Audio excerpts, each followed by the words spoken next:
Okay, I'm going to show you how we deal with the T layer here. So I'm going to create a new layer, call it T, and in the end it's going to be a stripe layer just like we had done with the rough. So you're going to have to fill, and I'm going to use that 1010, like the smallest I had downloaded from the stripe generator. So you got to watch the other one if you're doing this. That's going to be too big. Let me go back to the stripe generator and make something different.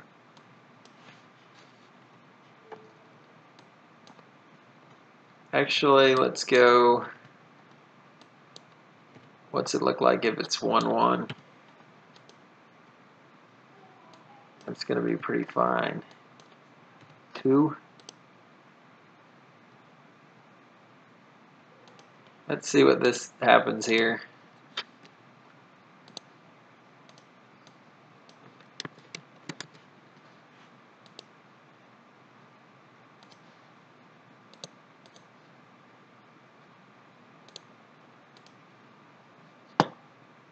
Seems like this is going to be way too small, but maybe.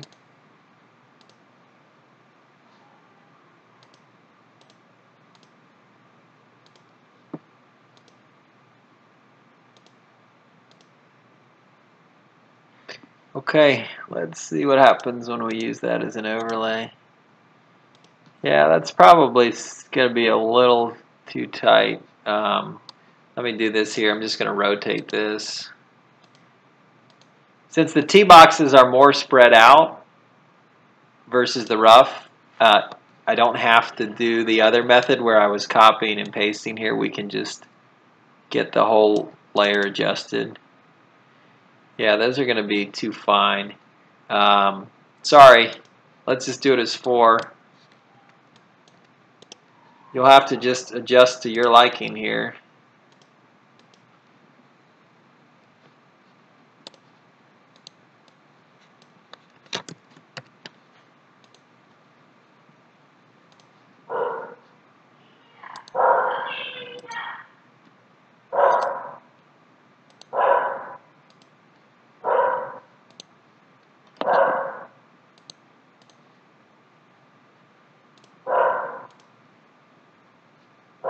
So just as before, we're defining a pattern. That's the 4x4. We're coming back in here. I'm going to select the entire layer and delete it. And then, and now we'll just come in here, just take my selection off. We're going to fill. And then you're going to make sure you come and pick the 4x4 here.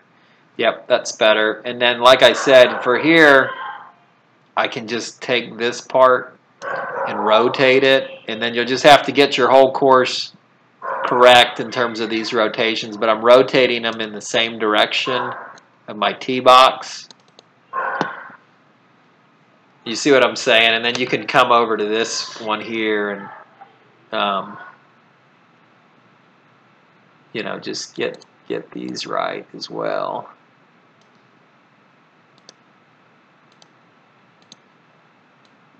And it doesn't matter that it's overlapping here unless you're overlapping another T box. But so we can move this here, make sure I'm not overlapping the other T box. But what you'll see is this is just going to provide the overlay, and then we're going to do the same as we did before and just mask it out and paint where we want it. So let's assume we've done the whole course and it's done, and then we're going to put this at whatever percentage we want. You know, I'm just 8% right now in terms of opacity. And then let's just hide it again. And then now, because my T boxes are boxes, this is going to be pretty easy. We just box this out. Now, obviously, I'd have to fix this T box as well, but, and then you can see you can do multiple, you can do several T boxes at once here.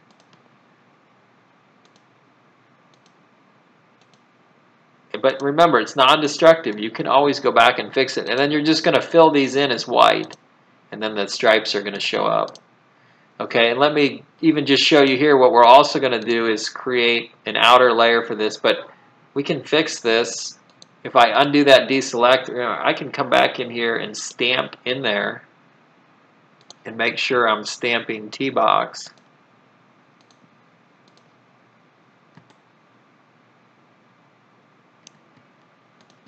And then I'm not, it's not going to go outside this box.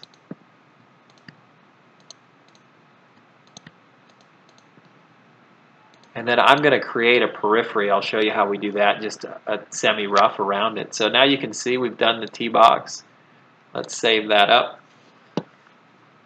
It's possible we want to apply a slight blur to this if the lines look too, but I don't recall that I did, just because, remember, 1 pixel is like, I don't know what it is. It's like, you could do the math on it.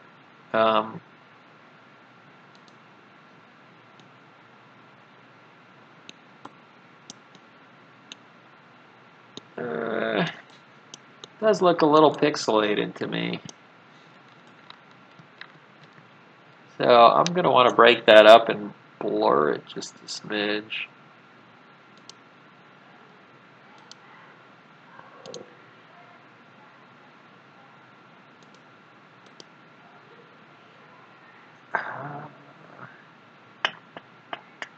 Let me see, did my T? I feel like the whole thing brightened up.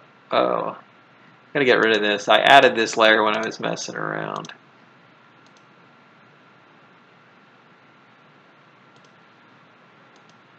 Okay. In the end, right now, what I want to do is adjust that a little bit. So when you're done with this, you can apply a slight blur. Let me zoom in so we can watch what happens.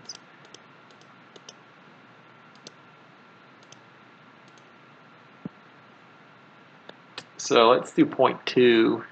Not enough. 0.5. Yeah, that's about right. The only downside here is you can non-destructively blur. It just creates an oddity that I can't work well with called a smart object, and so I just don't do it. We could always recreate the layer.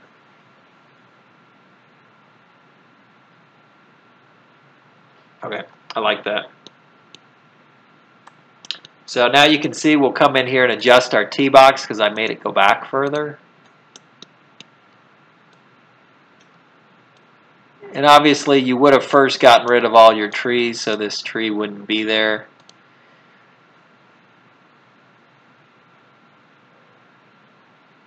But then I want to just real quick show you how to do a first cut around it, and then we'll be done.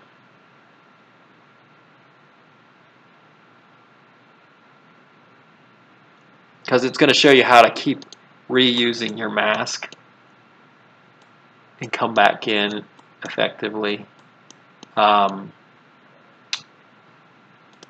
But what you want to do is just set up another layer here, and this is just going to be like first cut almost. You could even, to be honest, let's do that. Let's cheat. Let's use our green rough around it. You can create a new layer, create whatever color green you want. For simplicity's sake, I'm going to just show you. Watch this. This is kind of cool. If you go into your T layer, and I did that by Alt and left clicked on my mask, and then use your selection tool and make sure contiguous is selected. Sorry, if contiguous is selected, it will only do 1. If you deselect it, it will do all white across the whole course. And so, if you see what I'm doing, once you get all your T-boxes outlined, you can do this all at the same time. And I'm just going to do what's called a stroke around this outside. So I've selected my mask, which is the T-box layer. Come back to my color layer and go down to green rough here.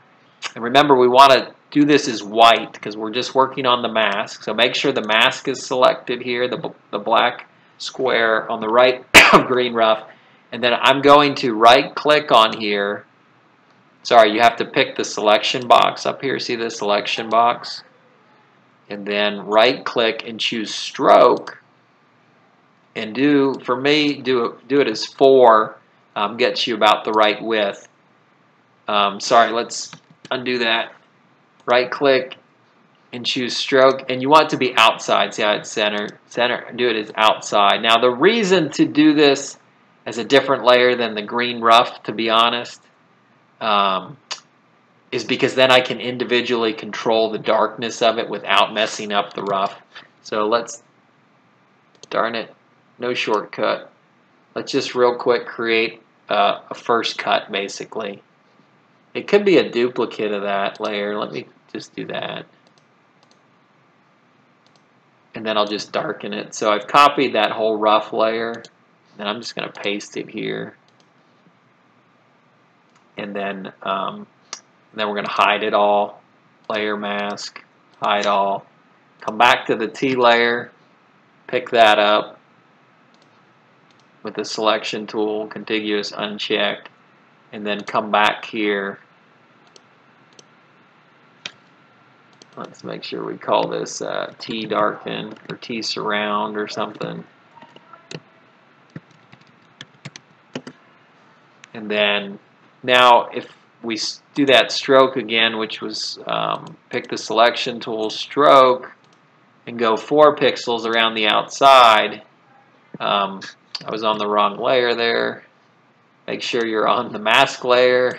Take white, stroke it 4.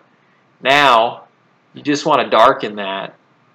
So in the end, what you're going to want to do is we're going to create a levels on it, or darken. Let's just do brightness contrast and just darken it. And then right click on here and create clipping mask so it's only the layer below. And when I'm done with mine, I think I selected the whole thing and just blurred it a little bit, just like we did the other line. But now if you save that, you'll see it creates a nice little effect. You can selectively blur it a little more or clear it out if it's too much for you.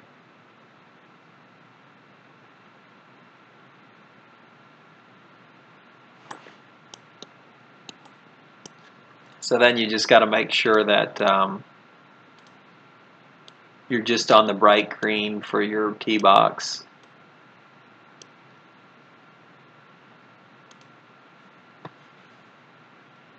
And you'll see it just sort of almost like this shadowing, this darkness around the tee box. You know, they water the tee box, so the grass right next door to it's going to be a little healthier.